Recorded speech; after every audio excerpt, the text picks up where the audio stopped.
So everybody heard the story about the anti-Semitic tropes from Minnesota's Ilhan Omar. And let me walk you through it, because everyone knows that our government is completely bought and paid for and completely corrupted by not only money from the pro-Israeli lobby, but from all different lobbies. From Wall Street, military-industrial complex. It's completely captured, which is why we live in an oligarchy. And that's really what's wrong with our government, and why 80% of workers live paycheck to paycheck is because the people running our country are pretty much criminals who are in bed with the people they're supposed to be regulating. So they're all corrupted and criminals, and that's why we live in this world, right, where income disparity is the greatest since the Gilded Age. So when Ocasio-Cortez points out how bad it is, how bad it's rigged and how corrupt the money in politics is, everybody loves it, right? Remember what she just did this last week? They tweeted this out. There was 37 million views on this of her talking about this in Congress and dressing down this person. But you're not allowed to say that about the AIPAC lobby, right? And let me just give you a little background about how influential pro-Israeli money is in our politics. This is from Electronic Intifada. It says, any observer of Washington politics knows that this is no exaggeration when it comes to the power of pro-Israeli money. It's scarcely a secret that Donald Trump's insistence on recognizing Jerusalem as Israel's capital and moving the U.S.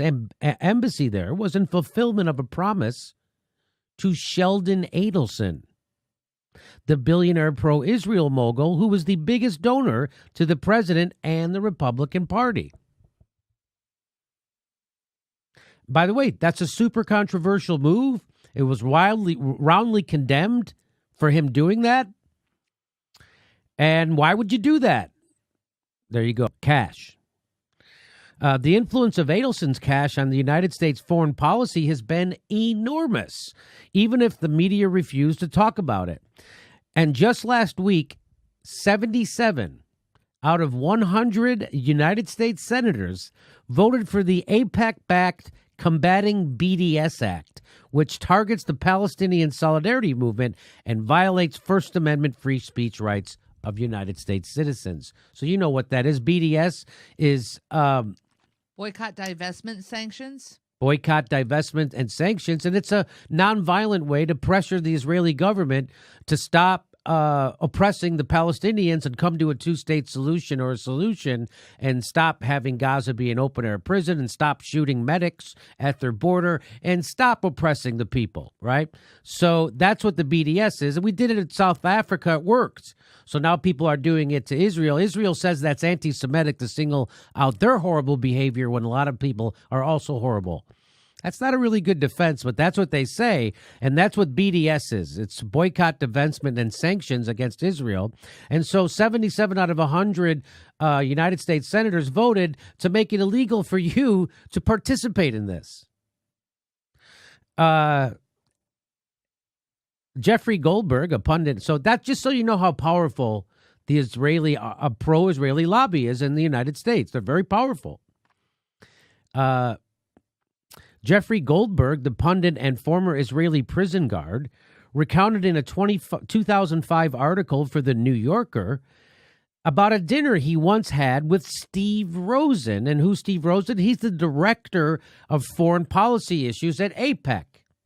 And here's what Steve Rosen told Jeffrey Goldberg at that dinner. Are you ready for this? I hope you're sitting down. He said, "You see this napkin?" Rosen told Goldberg. "In 24 hours, we could get the signatures of 70 senators on this napkin." I would say 77. They're bragging about the power they have. You're just not allowed to mention it if you're not one of them. If you're not in AIPAC, you're just not allowed to mention it. And so what this quick story was, McCarthy was upset at Ilhan Omar, that she was saying mean things about, and he was saying it was anti-Semitic, and he compared what she was saying to Steve King, who famously was just rebuked for saying, "What's wrong with being a white nationalist?" Anyway, it was never clear what exactly he was upset about. It was never clear exactly what he was comparing what they said. So Glenn Greenwald tweets this out. I'm just going to give you, this is a brief recap of what happened, because you probably already know. So I'm just a brief recap. So Glenn Greenwald tweeted out, GOP leader Kevin McCarthy threatens punishment for Ilhan in Minnesota and Rashid Tlaib over their criticisms of Israel. It's stunning how much time U.S. political leaders spend defending a foreign nation, even if it means attacking free speech rights of Americans. So he tweeted that. That's Glenn Greenwald. So then Ilhan Omar retweeted that and says, Glenn, it's all about the Benjamins, baby, quoting that rap song. Mm-hmm. It's all about the Benjamins, baby.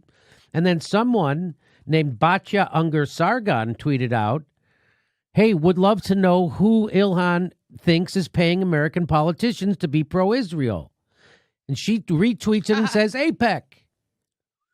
And that's when all the wheels came off. That's when all the phony pearl clutchers came out of the woodwork. And, well, here's Chelsea Clinton, co-signed as an American. We should expect all elected officials, regardless of power, party, and public figures, to not traffic in anti-Semitism. That's traffic in it. Chelsea Clinton, go away. You nothing person. You reminder of what's wrong with our country. Go away. Still thinks people should be in jail for marijuana. Yep. Just so you know who Chelsea Clinton is.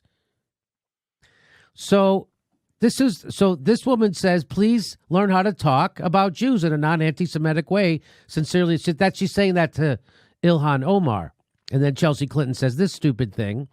And then Dan Cohen retweets that woman, Sargon, and says, Israel does not represent all Jews. It's pathetic that an opinion editor for a major Jewish newspaper either A, doesn't understand that that's an anti-Semitic trope, saying that Israel speaks for all Jews. That's actually an anti-Semitic trope. Isn't that wild? Mm-hmm.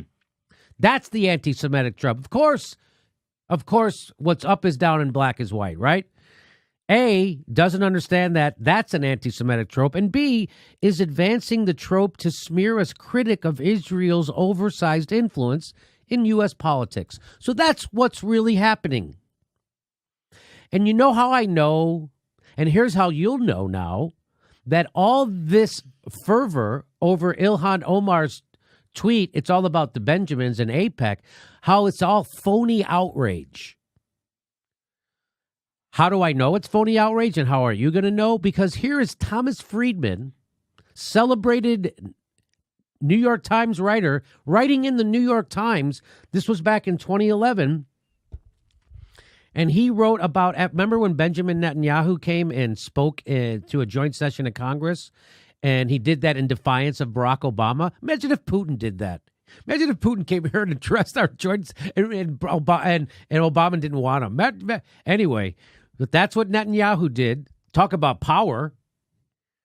And he got a standing ovation. And here's Thomas Friedman writing in the New York Times. Here's what he wrote about that. He said, I sure hope that Israel's Prime Minister, Benjamin Netanyahu, understands that the standing ovation he got in Congress this year was not for his policies.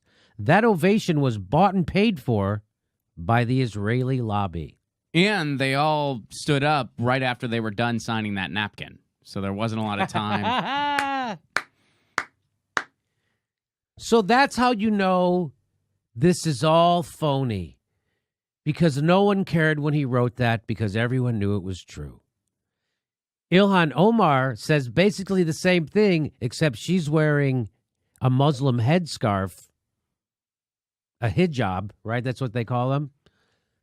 And you are definitely not going to be allowed to say the same thing that Thomas Friedman's allowed to say in the New York Times. Who do you think you are, Muslim? You get to say things about AIPAC and the Israel lobby the same as you are not equal to Thomas Friedman. Only he gets to say this stuff in the New York Times. Not on Twitter, in the New York Times.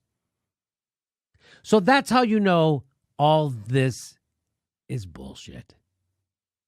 Let me throw it to my panel. I'm here with Steph Zamorano, the Miserable Liberal, and Ron Placone, who's going to be on tour soon. Where are you going to be on tour, Ron? In March, I'm going to be in the Gulf. I'm going to be in New Orleans, Pensacola, Lafayette, and Oxford, Mississippi. RonPlacone.com for all tickets. All right. So what do you would make of this? Well, Jimmy, I was immediately thinking when Benjamin Netanyahu came and spoke to Congress, I thought, was there another world leader that's been given that privilege to do so? I don't know. I not that I can remember. Can you remember of that, Ron? No. And so controversial at that. That was very controversial.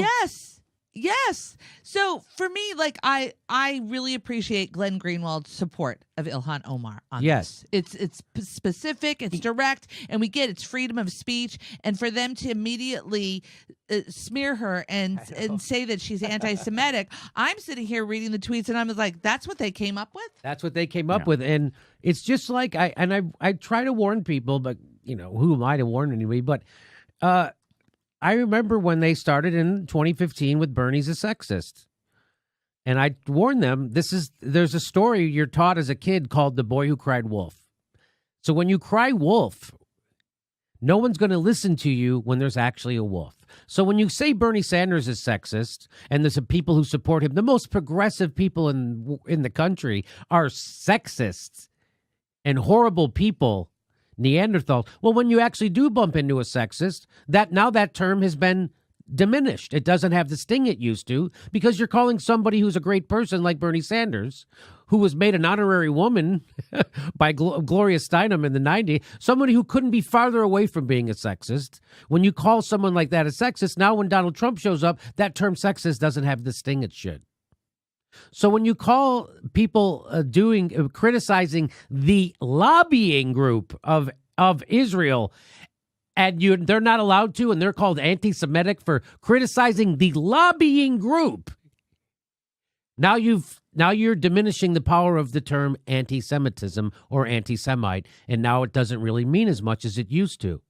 So now when a real anti-Semite shows up, it's not going to stick. You've just done the boy who cried wolf. Congratulations. Yeah. I mean, it was when I saw all that outrage, I was just like, you've got to be kidding me. And I saw the best tweet I saw, and it was somebody just tweeted, they were just like, look, anti-Semitism means you hate somebody who's Jewish because they're Jewish.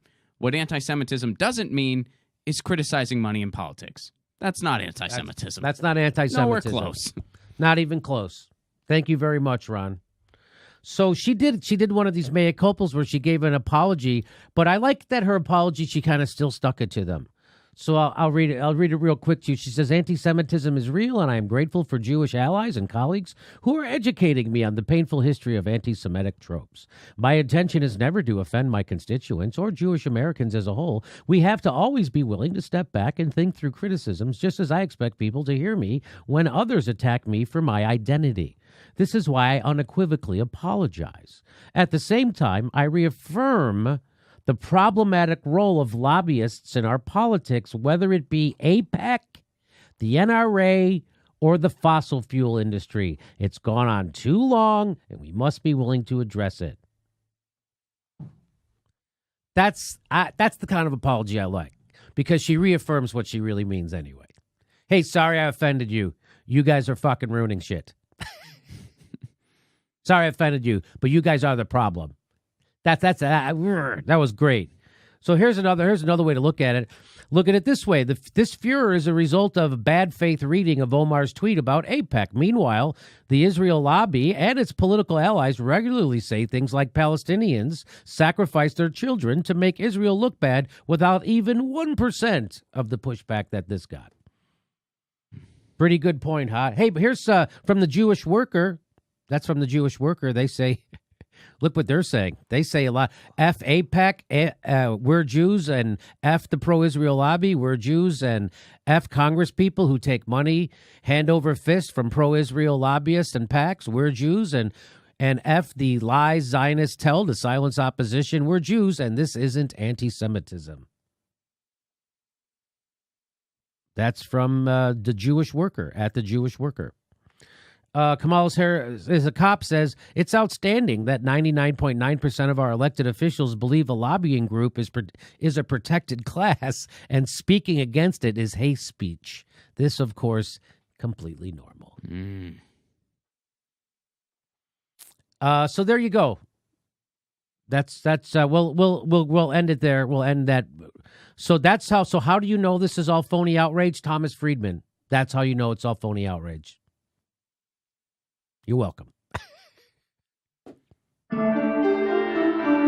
We're announcing our live dates for 2019. We're going to Chicago and Portland, Seattle, New York, all over the country. Go to jimmydorecomedy.com for a link for all our tickets to all our shows.